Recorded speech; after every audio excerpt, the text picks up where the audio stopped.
নমস্কার, Rishibani institute of Vedic অ্যাস্ট্রোলজির পক্ষ থেকে স্বাগত জানাই আজকের জ্যোতিষ আলোচনায়। আমি শান্তনু আপনাদের সঙ্গে। আলোচ্য বিষয় বিশুদ্ধ জ্যোতিষ, ব্যর্থতার কারণ, সঙ্গে কুম্ভ রাশি বা লগ্নের মানুষরা। জীবন আমাদের বহু দিক থেকে প্রাপ্তিতে ভরিয়ে দেয়, কিন্তু তার সঙ্গে সঙ্গেই কিছু না পাওয়া, কিছু হারিয়ে যাওয়া, কিছু পাওয়ার পরিকল্পনা, পাওয়ার কথা কিন্তু আলটিমেটলি পেলাম না, এরকম বিষয়ও লুকিয়ে থাকে আমাদের জীবনে। প্রচণ্ড পরিশ্রমী কুম্ভ রাশি বা লগ্নের মানুষ শনির দ্বারা প্রভাবিত, অনেস্ট, লড়াই করতে পারেন, সবাইকে অ্যাকসেপ্ট করবার ক্ষমতা রয়েছে, অভিযোজন ক্ষমতা এটাও বেশি, সব জায়গায় মানিয়ে গুছিয়ে নিচ্ছেন, যথেষ্ট সামাজিক মানুষ।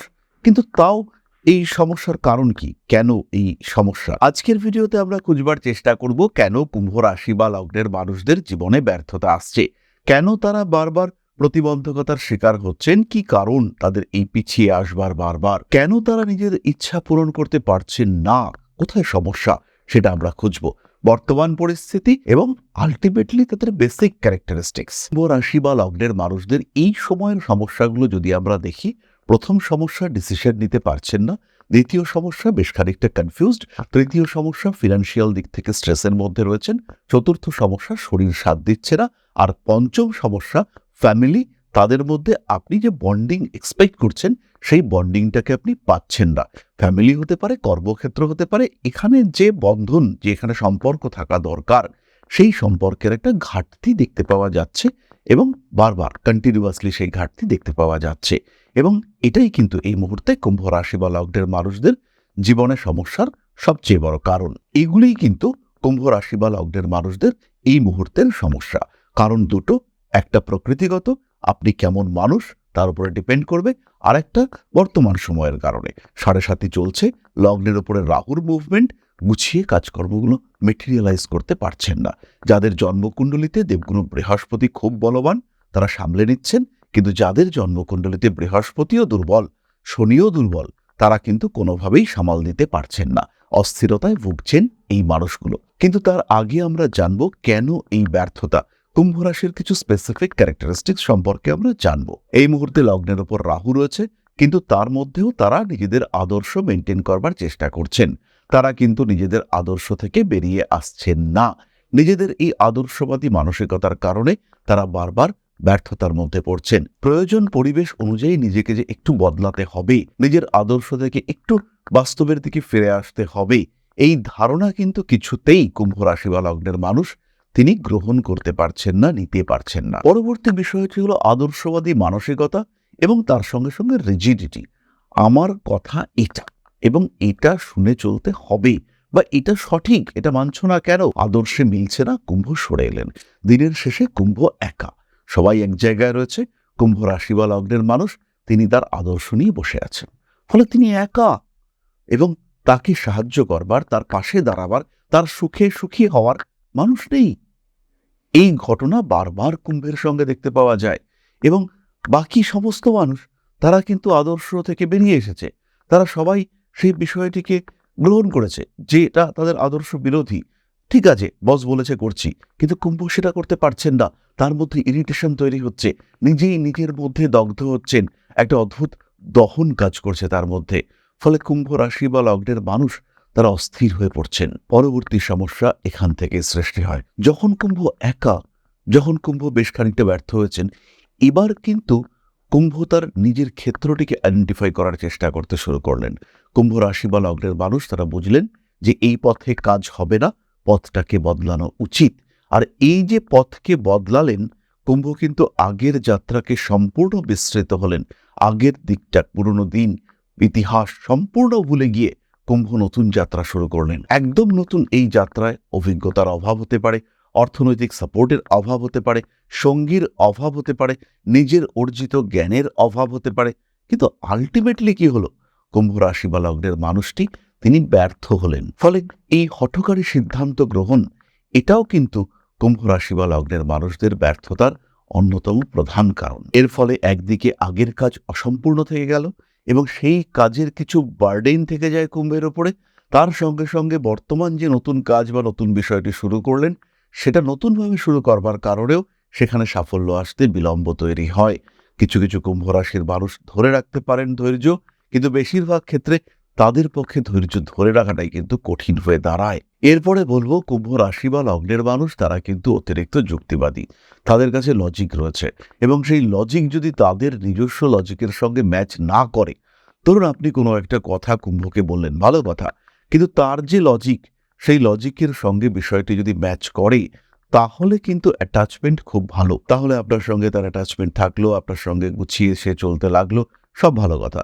কিন্তু যদি সেই লজিকের সঙ্গে মিল না হয় তাহলে কিন্তু কিছু সমস্যা দেখতে পাওয়া যাবে। সে কিন্তু আপনাকে অ্যাকসেপ্ট করবে না। এর সঙ্গে সঙ্গে লগ্নে রাহু, কুম্ভ রেগে যাচ্ছেন এই মুহূর্তে, কাকে কি বলতে হবে সেই জ্ঞান থাকছে না, মাথা গরম করে ফেলছেন এবং নিজের উপরে কন্ট্রোল হারিয়ে ফেলছেন কুম্ভ।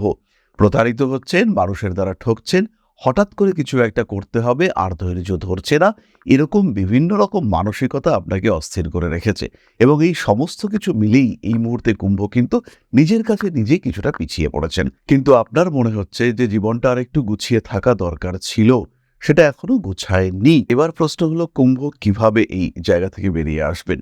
প্রথম বিষয়টি হলো আপনার জন্মকুণ্ডলিতে যদি দেবগুরু বৃহস্পতি বলবান থাকে তাহলে এই সময় বেশিক্ষণের নয়। তাহলে আপনি নিজেকে পরিবর্তন করতে পারছেন এবং নিজের খারাপ পরিস্থিতি থেকে আবার ভালো পরিস্থিতিতে যেতে পারছেন। যদি শনি বলবান থাকে তাহলে একটু বেশি বয়সে সাকসেস আসবে, কিন্তু আলটিমেটলি আসবে। শনি, বৃহস্পতি, মঙ্গল, শুক্র এদের মধ্যে যদি কম্বিনেশন থাকে, যোগ থাকে, তাহলে আপনার এই সমস্যাগুলো নেই। আবার যদি জন্মকুণ্ডলিতে শুক্র মঙ্গল কম্বিনেশন থাকে সেই ক্ষেত্রে কিছু কিছু ভুল করছেন, তবে আলটিমেটলি আপনি সাকসেসফুল। তাই নিজের দুশ্চিন্তা, নিজের অশান্তি সেগুলো থেকে দূরে সরে থাকার চেষ্টা করতে হবে, পরিকল্পনা অল্প বিস্তর করতে হবে। আর নিজের অবস্থায় এই মুহূর্তে, যেহেতু এখন সিচুয়েশন বেশ খানিকটা টাফ, তাই এই অবস্থায় নিজেকে হ্যাপি রাখার চেষ্টা সেটা আপনাকে অবশ্যই করতে হবে।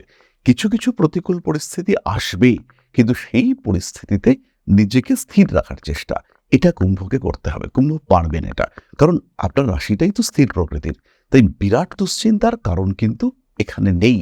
নিজেকে ভালো রাখা, নিজেকে হ্যাপি রাখা, তার একটা চেষ্টা এটা কন্টিনিউয়াসলি করতে হবে। প্রেম, ভালোবাসা ইত্যাদি ক্ষেত্রে এই মুহূর্তে অল্প বিস্তর অস্থিরতা রয়েছে, সেইটা নিয়ে ডিপ্রেশন থেকে নিজেকে বার করে নিয়ে আসতে হবে এবং নিজের সম্পর্কে আরেকটু বেশি আত্মসচেতন এটা অবশ্যই হতে হবে। নিজেকে একটু ভালো রাখার চেষ্টা এটা অবশ্যই করতে হবে। আর যখন নিজেকে আমরা ভালো রাখার চেষ্টা করব তখন কিন্তু আমাদের গ্রোথ রেট অনেকটাই বেশি হবে। জীবনের বিভিন্ন দিকে ব্যর্থতা আসতে পারে, সত্যিই আসতে পারে, কারণ এই মুহূর্তে 7.5 লগ্নের রাহু, সপ্তমে কেতু, জটিল অবস্থার মধ্যে আপনি রয়েছেন, কিন্তু তার মধ্যেও বেশ কিছু ভালো জিনিস রয়েছে। লগ্নপতি দ্বিতীয়, এটা পজিটিভ কম্বিনেশন। রাজযোগ হতে চলেছে আগামী মার্চ মাসের 2 তারিখ থেকে। শুক্র শনি কম্বিনেশন আমরা দেখতে পাবো। ভাগ্যপতি তুঙ্গ ক্ষেত্রস্থ হচ্ছেন, এটা একটা খুব ভালো কম্বিনেশন। সুতরাং খারাপের মধ্যেও ভালোর সংকেত রয়েছে। আমাদের দুশ্চিন্তা করবার প্রয়োজন নেই, কিন্তু একটা টাইম ফ্রেম এটা আমাদের জীবনে প্রত্যেকের দরকার। কবে ভালো সময়, কোন সময়ে বেটারমেন্ট আসতে চলেছে, কোন সময়ে আমরা ইমপ্রুভমেন্ট দেখতে পাবো, এই বিষয়টির উপরে কিন্তু আমাদের চিন্তা করতে হবে এবং নিজেদের জায়গা, নিজেদের ক্ষেত্র এইটাকে কিন্তু একটা ভালো জায়গায় নিয়ে আসার চেষ্টা করতে হবে। প্রেম, ভালোবাসা ইত্যাদি ক্ষেত্রে কিছু অশান্তি আসতে পারে, সেখান থেকে ধীরে ধীরে নিজেকে বার করে নিয়ে আসার চেষ্টা এটা অবশ্যই করতে হবে। ফলে কুম্ভ রাশি বা লগ্নের মানুষদের বর্তমান সিচুয়েশন, ব্যর্থতার কারণ, কিছু প্রতিবন্ধকতা, এগুলো আমরা বুঝতে পারলাম। এরপরে আমরা চলে আসব আলোচনার পরবর্তী পর্যায়ে, অর্থাৎ আপনাদের প্রশ্নে জ্যোতিষের উত্তর। তবে তার আগে একটা ছোট্ট বিষয় আপনাদের সঙ্গে শেয়ার করব। আশা করি পরম পিতার আশীর্বাদে সবাই খুব ভালো আছেন। জীবনে চলার পথে বিভিন্ন সময়, বিভিন্ন ক্ষেত্রে আমরা প্রত্যেকেই কিছু না কিছু জনহিতকর কার্য করে থাকি। রাস্তায় যদি একজন মানুষ এসে আমাদের কাছে সাহায্য চায়, আমরা যতটুকু সম্ভব তাকে সাহায্য করবার চেষ্টা করি। কখনো কিছু অর্থের বিনিময়ে, কখনো তাকে কিছু খাদ্য সামগ্রী কিনে দিয়ে, কখনো গাছের জল দিয়ে, কখনো পাড়ার রাস্তার কুকুরটিকে খেতে দিয়ে আমরা সমাজের উন্নতি করবার চেষ্টা করি।